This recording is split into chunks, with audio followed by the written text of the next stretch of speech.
Quand j'étais petite, mes tantes portaient volontiers sur la tête un foulard pour se protéger du vent. Dans les campagnes, le fichu était de mise. Était-ce sexiste? Pas plus que les chapeaux ou les casquettes des hommes. Ces fils de soie, de coton, d'acrylique sont devenus les fils de la discorde, même au milieu des lecteurs de réforme. Le foulard a disparu, il a été remplacé par le voile, puis le voile islamique. Et c'est devenu le sujet qui fâche. Pour les uns, il est forcément un outil d'asservissement. Les jeunes filles et les femmes qui le portent le font sous la pression de leur père, de leurs frères, du quartier. Elles n'ont pas trop autre choix que de s'équiper ainsi pour sortir.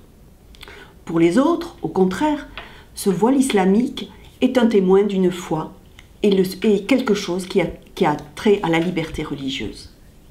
D'un côté, les uns se veulent des émancipateurs, les héritiers des Lumières, et pensent que les autres ne sont que des naïfs qui ne voient pas le danger arriver. Ceux-là, au contraire, disent que la liberté religieuse ne se négocie pas et qu'il n'est pas possible d'interdire le voile à ces femmes qui souhaitent le porter. Pourquoi faut-il que ce sujet soit aussi difficile dans notre pays? Pour essayer de comprendre, nous avons, à la rédaction, choisi de donner la parole à des femmes, celles qu'on entend si peu. Celles qui se voilent, celles qui ne se voilent pas, celles qui décident de le faire ou de ne pas le faire. Et puis nous avons essayé de comprendre où était né ce voile, où était née cette tradition. Était-elle dans le Coran ou pas? Et enfin, nous avons démontré, avec l'historienne Valentine Zuber, combien ce voile a été instrumentalisé, combien il est devenu un sujet politique et que tout s'est compliqué.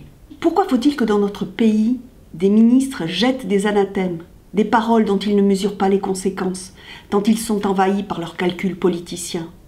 N'est-il pas possible d'imaginer une société apaisée qui aborde ces questions de façon tranquille? J'aime beaucoup le verset d'Isaïe qui dit « Élargis l'espace de ta tente », tout en regardant où on se sentait piqué. Oui, pourquoi ne pas pouvoir élargir l'espace de notre tente, accepter un islam plus visible dans notre société, tout en restant attaché à nos piquets qui sont les valeurs de notre société, ses fondements, l'égalité homme-femme, une laïcité ouverte, la liberté d'être soi et une vraie fraternité.